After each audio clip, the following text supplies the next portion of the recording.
Assalamualaikum warahmatullahi wabarakatuh. Perkenalkan, saya Sriuni dari kelas B dengan NIM 22060650133 dari Prodi Pendidikan Administrasi Perkantoran, Fakultas Ilmu Sosial dan Hukum Universitas Negeri Makassar. Di sini saya akan membawakan materi mengenai paradigma kebudayaan yang dipaparkan oleh Bapak Prof. Hedi Ahim Saputra. Baik, langsung saja saya akan membawakan materi ini. Pertama-tama kita harus mengetahui dulu apa itu paradigma, apa yang disebut dengan paradigma, dan apa definisi dari paradigma. Nah, istilah paradigma pertama kali dipopulerkan oleh ahli filsafat ilmu yaitu Thomas Kuhn, seorang penulis buku The Structure of Scientific Revolution atau struktur revolusi ilmu pengetahuan atau struktur revolusi keilmuan pada tahun 1962. Di mana dalam buku tersebut Thomas Kuhn menggunakan istilah paradigma. Nah, setelah itu ada pergantian paradigma. Nah, pergantian paradigma inilah yang menurut Thomas Kuhn menghasilkan revolusi ilmu pengetahuan atau menghasilkan revolusi keilmuan. Maksudnya, karena sekarang ini kita sedang mengenyam pendidikan di perguruan tinggi yang tentunya tidak lain tujuannya adalah untuk mengembangkan ilmu pengetahuan kita.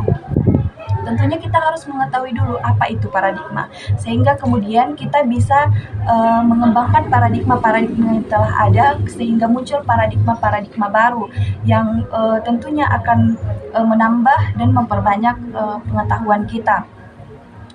Sehingga kita juga bisa menyelesaikan persoalan-persoalan yang ada. Jadi dapat dikatakan bahwa ilmu pengetahuan memiliki inti, di mana inti dari ilmu pengetahuan ini disebut sebagai paradigma.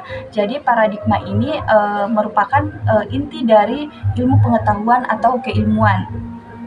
Nah, kemudian Bapak Prof. Hedi juga memberikan pandangannya atau definisinya mengenai paradigma, yaitu pada tahun 2009, di mana menurut Prof. Hedi, paradigma adalah seperangkat konsep yang saling berhubungan satu sama lain secara logis, yang kemudian membentuk kerangka pemikiran atau kerangka berpikir yang berfungsi untuk memahami, menafsirkan, dan menjelaskan kenyataan atau masalah yang dihadapi.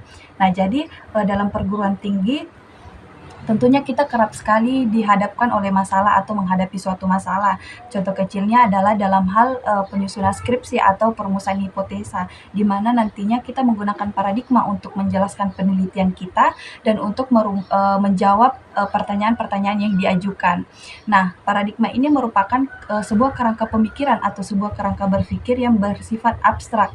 Nah, karena bersifat abstrak, maka paradigma seringkali disebut sebagai kerangka berpikir atau kerangka pemikiran, kerangka teori, atau bahkan kerangka konseptual. Namun para ilmuwan atau bahkan Bapak Prof. Hedi sendiri pun lebih kerap menggunakan istilah paradigma karena dianggap lebih jelas dan lebih spesifik.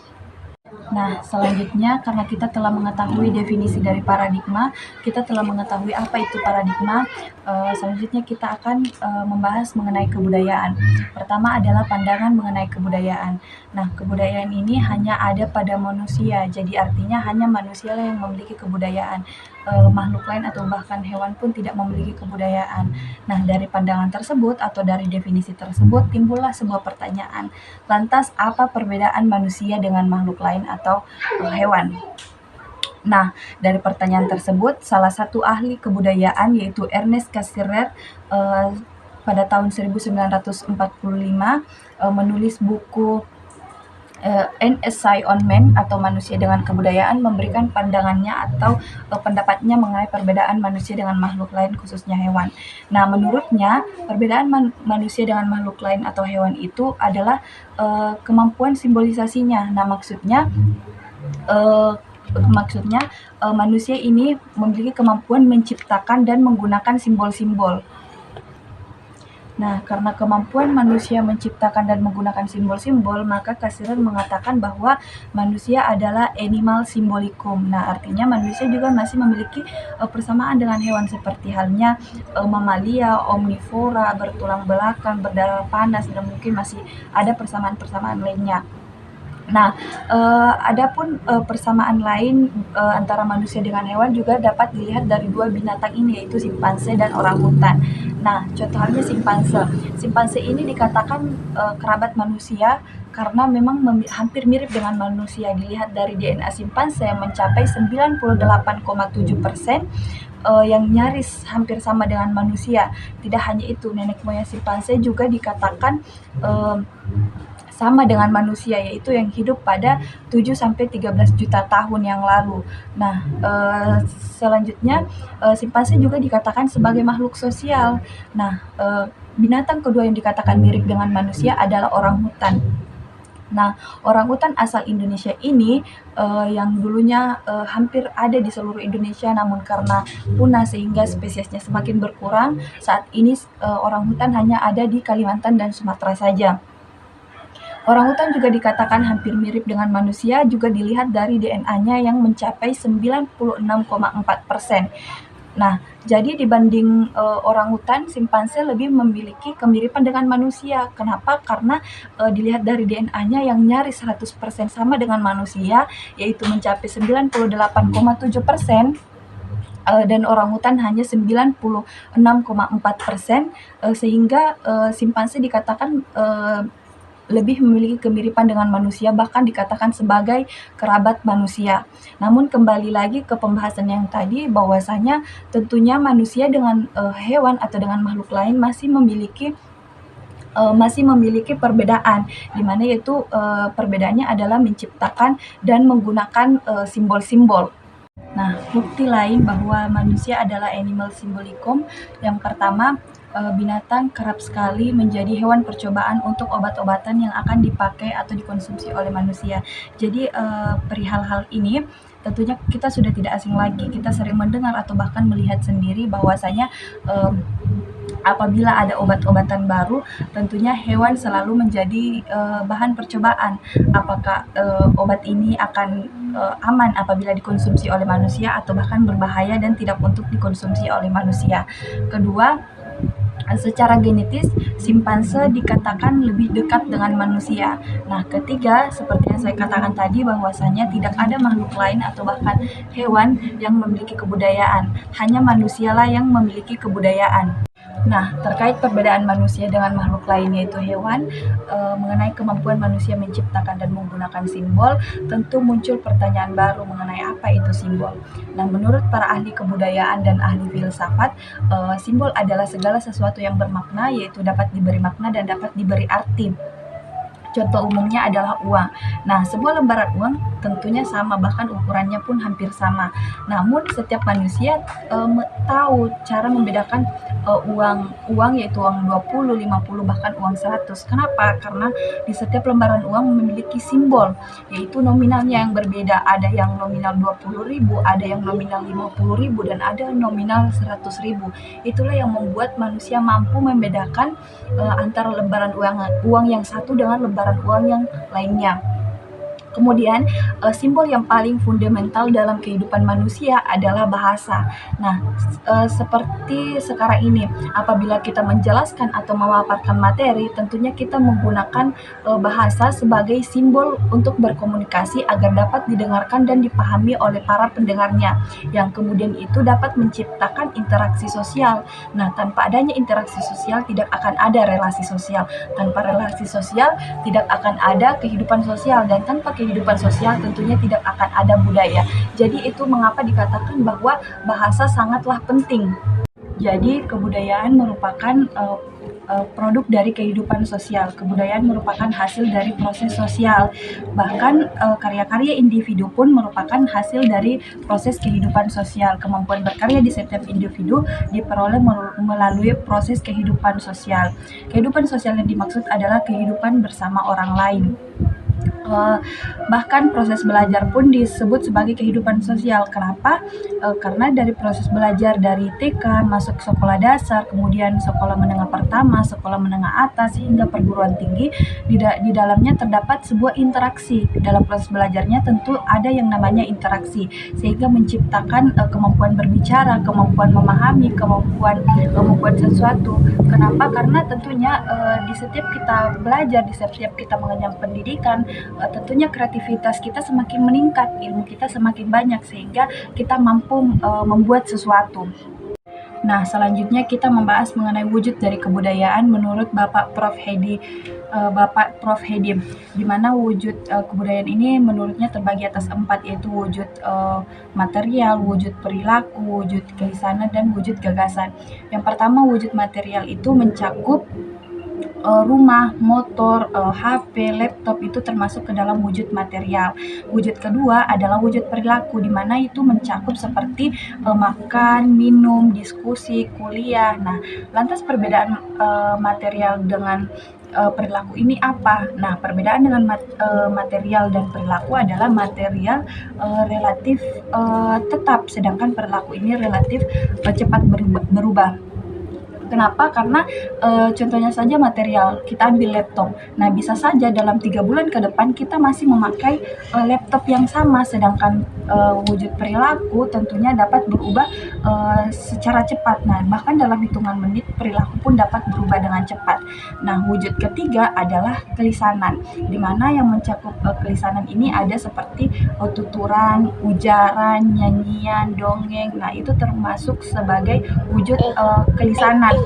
Terus keempat adalah wujud gagasan yang mencakup seperti nilai dan pengetahuan. Baik, Bapak Prof. Hedi ini tidak hanya memberikan definisi atau pandangannya mengenai paradigma saja, tapi beliau juga memberikan pandangannya mengenai kebudayaan, di mana menurut beliau kebudayaan adalah perangkat simbol yang diperoleh manusia dari kehidupannya sebagai warga masyarakat dan digunakan untuk membangun dunianya dan beradaptasi dengannya. Nah, pandangan Prof. Hedi ini disampaikan pada tahun 2009, di mana menurut Prof. Hedi juga pengetahuan adalah simbol, kelisanan adalah simbol, perilaku adalah simbol-simbol, bahkan dunia fisik juga adalah simbol-simbol. Nah, mengapa semuanya dikatakan sebagai simbol? Semuanya dikatakan sebagai simbol karena semuanya dapat diberi makna, dapat diberi arti, dan dapat diberi nilai, serta dianggap berharga dan penting. Nah, jadi menurut Prof. Hedi, dunia kita adalah dunia simbol. Kenapa? Karena semuanya dapat diberi makna, dapat diberi arti, dan dapat diberi nilai yang elemen-elemennya disebut sebagai unsur. Nah, selanjutnya kita membahas mengenai ciri-ciri wujud kebudayaan.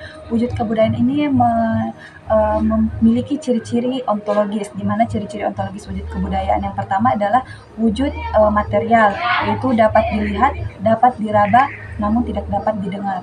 Wujud kedua adalah wujud perilaku, di mana dapat dilihat, tidak dapat diraba, dan tidak dapat didengar. Ketiga adalah wujud kelisanan, yaitu tidak dapat dilihat, tidak dapat didengar, namun tidak dapat diraba, namun dapat didengar. Terus keempat adalah wujud gagasan, yaitu tidak dapat didengar, tidak dapat dilihat, maupun tidak dapat diraba. Jadi wujud ontologis ini menentukan metode untuk meneliti dan mempelajarinya. Pemahaman mengenai ontologis ini sangat penting untuk studi mengenai kebudayaan. Nah, kemudian Prof. Hedi menggambarkan 4 aspek kebudayaan, di mana 4 aspek kebudayaan ini Prof. Hedi menggambarkannya dalam bentuk segitiga yang saling dihubungkan oleh tanda panah. 4 aspek ini meliputi aspek kebahasaan atau kelisanan, aspek perilaku, aspek material atau fisik, dan aspek gagasan atau pengetahuan. Nah, di mana aspek yang saling dihubungkan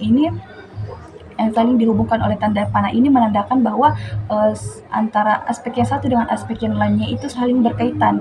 Nah, sedangkan aspek kelisanan atau kebahasaan ini berada di tengah karena merupakan aspek yang paling penting dari semua aspek. Kenapa? Karena dengan aspek kelisanan dan dengan aspek kebahasaan semuanya dapat diwujudkan. Aspek kelisanan dapat mewujudkan pengetahuan, aspek kelisanan dapat mewujudkan perilaku, dan aspek kelisanan dapat mewujudkan material. Kebudayaan merupakan perangkat simbol yang saling terkait antara satu sama lain sehingga membentuk sistem yang disebut sebagai sistem simbol. Nah, kebudayaan terdiri dari unsur-unsur simbolik, di mana unsur-unsur simbolik ini dapat dipecah menjadi unsur-unsur yang lebih kecil, menjadi item. Nah, item ini dapat dipecah lagi menjadi unsur yang lebih kecil, yaitu traits, dan seterusnya. Jadi, mempelajari kebudayaan adalah mempelajari item, traits, dan unsur-unsur yang lebih kecil lagi. Seperti halnya kita mengambil contoh mata pencaharian. contohnya bertani, berdagang, berburu, dan lain sebagainya. Kita mengambil contoh bertani. Nah, dalam bertani, entah itu bertani ladang ataupun bertani sawah, tentunya kita tidak mempelajari semuanya. Mengapa? Karena itu akan sangat sulit. Entah itu akan sangat sulit diingat ataupun akan sulit dipraktekkan apabila dipelajari semuanya. Oleh karena itu, dalam bertani tentunya kita hanya mempelajari inti-intinya saja atau item-item terpentingnya, namun dapat mencakup semuanya, seperti halnya olah tanah, tanam bibit, pemeliharaan tanaman, dan kemudian dipanen. Nah, selanjutnya kita membahas mengenai unsur-unsur kebudayaan. Nah, unsur-unsur kebudayaan ini terkait antara satu dengan yang lainnya secara fungsional. Contohnya, agama terkait dengan politik, agama terkait dengan ekonomi, terkait dengan seni. Seperti itu juga dengan seni, seni terkait dengan agama, terkait dengan ekonomi, terkait dengan politik, terkait dengan hukum, dan seterusnya. Jadi, unsur-unsur kebudayaan terintegrasi dalam membentuk suatu kesatuan yang kemudian itu dapat berkembang dan beroperasi. Nah, tugas dari peneliti kebudayaan adalah menemukan struktur kebudayaan dan mendeskripsikan pola-polanya. Nah, selanjutnya kita membahas pandangan tentang asal kebudayaan. Nah, menurut para ahli, kebudayaan adalah hasil dari proses adaptasi atau kehidupan sosial. Nah, di mana kebudayaan merupakan hasil kreasi dari manusia. Nah, karena ini muncul pertanyaan kapan kebudayaan itu muncul dan kapan manusia muncul. Nah, kebudayaan ada sejak manusia hadir. Nah, sedangkan menurut ahli paleoantropologi, fosil manusia yang ditemukan itu berusia 3-4 juta tahun yang lalu. Jadi, kemungkinan kebudayaan ada sejak 3-4 juta tahun yang lalu.